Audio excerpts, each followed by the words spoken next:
Shalom, bien-aimés dans le Seigneur. Nous vous disons que nous vous aimons dans l'amour du Seigneur Jésus-Christ. Nous, c'est le pasteur Élie Djem de l'Assemblée de délivrance et de révélation. Nous vous invitons ce jour au partage du pain sans levain, sur le thème intitulé Sainte Vierge Marie, accomplissement de la perfection du plan de Dieu pour les hommes. Nous savons que ce genre de thème est rare dans la communauté pentecôtiste. Néanmoins, nous vous invitons à goûter à la sauce unique en son genre et vous recevrez la Réma. Nous lisons dans l'évangile de Luc, chapitre 1er, du 30e au 32e verset. Nous lisons au nom de Jésus-Christ.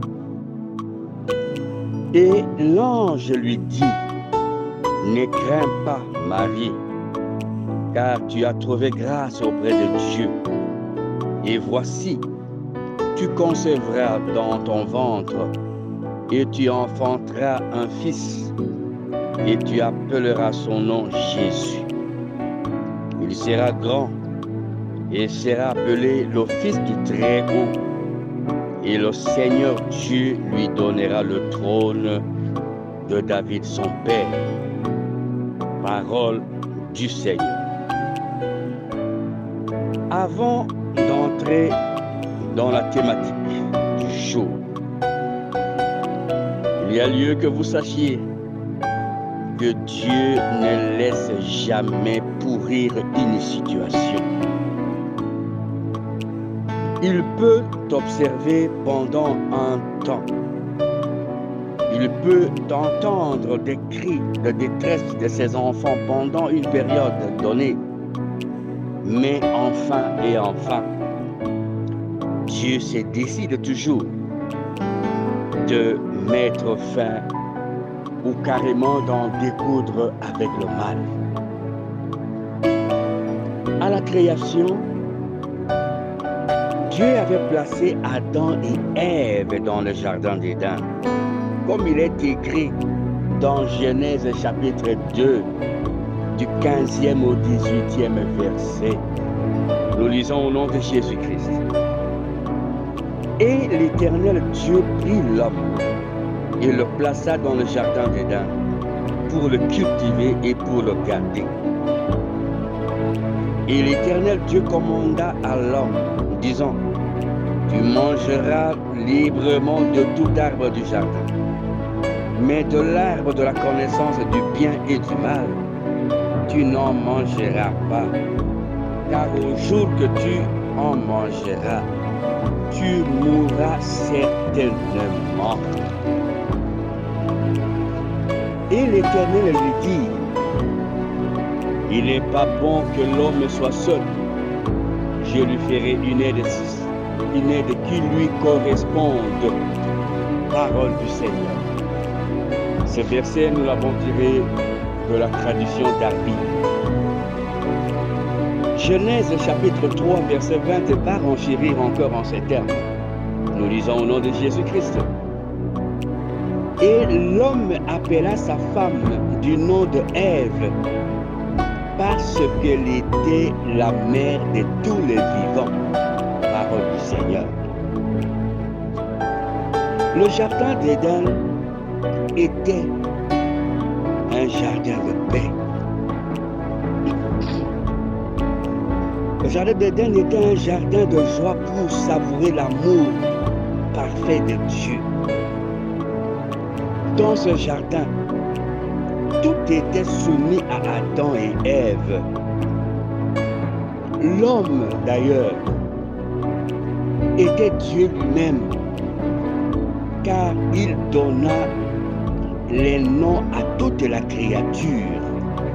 Il était le gestionnaire du jardin. Dans le jardin d'Éden, le mal n'existe pas. Mais hélas, par Ève, celle qui était appelée la mère de tous les vivants, le mal était entré dans le jardin et dans l'humanité. Par cette situation, l'humanité est entraînée dans l'imperfection. Je veux dire que par cette imperfection, la maladie est entrée, tous les maux et enfin la mort est entrée dans l'humanité. Mais Dieu, dans son amour, ne pouvait pas voir toute l'humanité pourrir éternellement, mourir éternellement. Pour autant que l'homme qu'il avait créé, il l'avait créé à son image. Genèse chapitre 3, verset 23 dit que, nous lisons au nom de Jésus-Christ, et l'Éternel Dieu le mit hors du jardin pour labourer le sol d'où il avait été pris. Il chassa l'homme et plaça à l'orient du jardin le chérubin et la lame de l'épée qui tournait çà et là pour garder le chemin de l'arbre de vie, parole du Seigneur. Adam et Ève furent chassés du jardin d'Éden pour avoir échoué à la mission les confiée par l'Éternel. C'est à la Sainte Vierge Marie que l'Éternel porta son dévolu pour recréer l'humanité. D'elle est né Jésus-Christ de Nazareth, lui le nouvel Éden. De la Sainte Vierge Marie est née la nouvelle vie en Jésus-Christ. De la Sainte Vierge Marie est né le nouveau jardin d'Éden. À cet effet, croire en Jésus-Christ, c'est entrer dans le nouveau jardin d'Éden. C'est entrer par la porte qui mène vers l'éternité céleste du Père. Bien-aimés dans le Seigneur, depuis la création, Dieu s'est servi du ministère de la femme. Entendez par ministère le service. Dieu s'est servi du ministère de la femme depuis la création. À Ève avait été confié le service ou bien le ministère de mener l'humanité à la perfection, à la paix éternelle, à la joie. Ève avait échoué son ministère comme beaucoup d'hommes, dont Adam, ont échoué à leur mission d'implantation d'une société égalitaire, d'une société équilibrée, d'une société de perfection, de communion permanente avec Dieu. Beaucoup de missionnaires, beaucoup de prophètes, beaucoup d'apôtres n'ont réussi à leur mission. Ils sont tombés en chemin. Tels sont les cas de beaucoup d'enfants d'Israël qui étaient tombés dans le désert sans atteindre le Canaan, qui était l'objectif final. Je veux attirer l'attention de plusieurs que s'attaquer au ministère de la femme, c'est manquer de la révélation. La souveraineté de Dieu est telle que personne ne peut y dicter son bon vouloir. La femme rend et peut rendre service selon la volonté de Dieu. C'est pourquoi Proverbe dit que trouver une bonne femme, c'est trouver le bonheur. Cela veut dire que trouver cette femme qui est au service de l'Éternel, c'est trouver la voie du bonheur. Quand la femme est au service de l'Éternel, quand la femme a reçu mission et qu'elle s'y met correctement, cette femme est une bonne femme. Cette femme est l'accomplissement de la vie de cet homme. Par elle, la paix, la joie, la réussite, le salut entrent dans la famille ou dans le foyer. On ne peut méconnaître cette dimension messianique de la femme.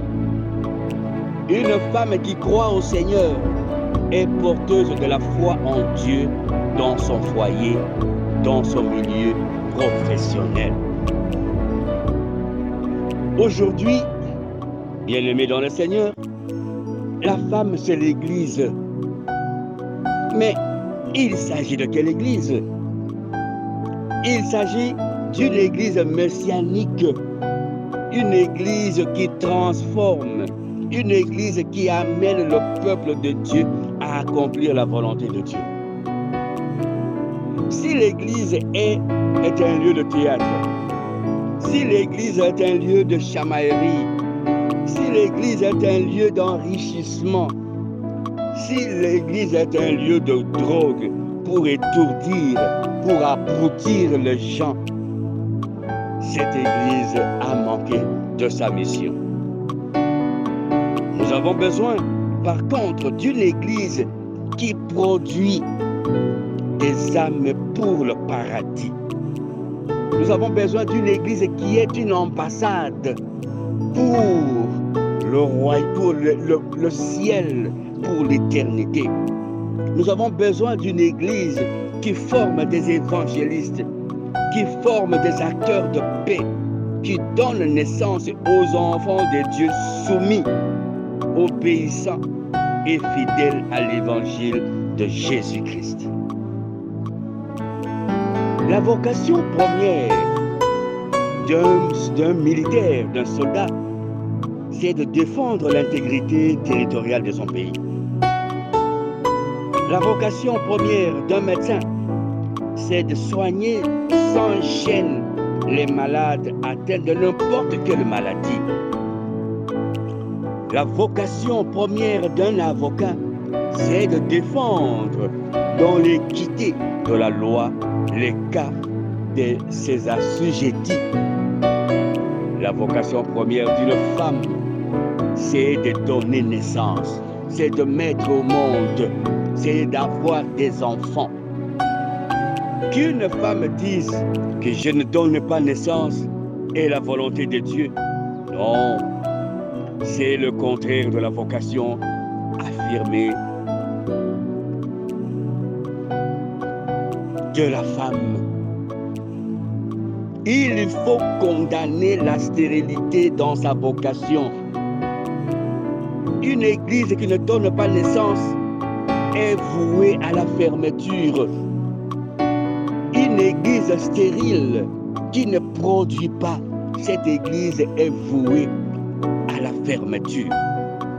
Une église qui ne donne pas naissance est comme un arbre auprès duquel Jésus-Christ voulait cueillir de fruits. Et l'arbre ne portait pas de fruits. Jésus avait dit qu'il était préférable de le jeter au feu. Cette église sera jetée au feu. Cette femme sera jetée au feu.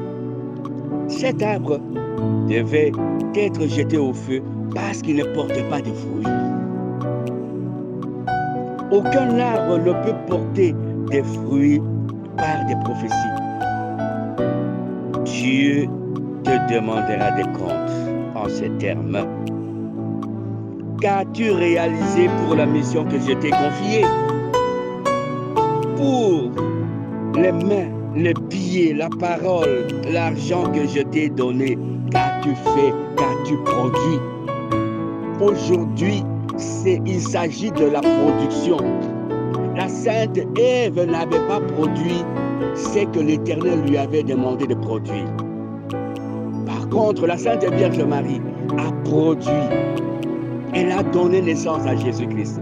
C'est lui par qui la réconciliation a été faite entre nous et notre Père. Chacun de nous doit donner des enfants dignes de repentance. Mon frère, ma soeur, mon fils, mon petit-fils, ouvre ton ventre et donne naissance. Ouvre tes mains et contribue à bâtir le temple de l'Éternel. À ce jour, notre communauté, l'Assemblée de délivrance et de révélation, sommes en train de bâtir le temple de l'Éternel. Mais qu'est-ce que toi tu attends pour apporter ta contribution afin que ce temple de l'Éternel soit bâti? Dieu ne te demandera-t-il pas l'argent que je t'ai donné? Qu'as-tu fait de cet argent? Tu as été égoïste. Tu es semblable à cette personne qui avait reçu des talents et qui l'avait enfoui sous le sol sans que ces talents ne puissent se produire. Tu as préféré bâtir ta maison. Tu as préféré t'acheter des voitures, ce qui n'est pas mauvais. Mais où est la part de l'Éternel? L'Éternel ne te demandera-t-il pas de compte? La Sainte Vierge Marie, elle n'a pas fermé son ventre. Elle a donné naissance à notre Seigneur Jésus-Christ. Là où Ève a échoué, elle a réussi en donnant à l'humanité celui par qui est venue la paix, la relation permanente avec le Père. Jésus-Christ, pour sa part, a donné lui aussi naissance à l'Église messianique et évangélique. À toi et à moi maintenant de donner naissance à quelque chose. Mais la plupart d'entre nous donnons naissance à quoi? Toi, tu as donné naissance à quoi? Au tribalisme, à la division, à l'inimitié, à la guerre entre peuples, à la trahison, à la traîtrise. Non, bien-aimé dans le Seigneur. Ève n'a pas donné naissance à ce que Dieu attendait d'elle. Mais toi et moi, nous sommes révélés ce matin. Nous sommes appelés ce matin à donner naissance à ce qui va plaire à l'Éternel. Parce que la bonne part, la part de l'Éternel, c'est par cette part-là que nous serons jugés, que le compte nous serons demandés par le Dieu très haut. Bien-aimés dans le Seigneur, Ève, mère de vivant, avait échoué à sa mission. Elle n'avait pas donné naissance à ce que Dieu attendait d'elle.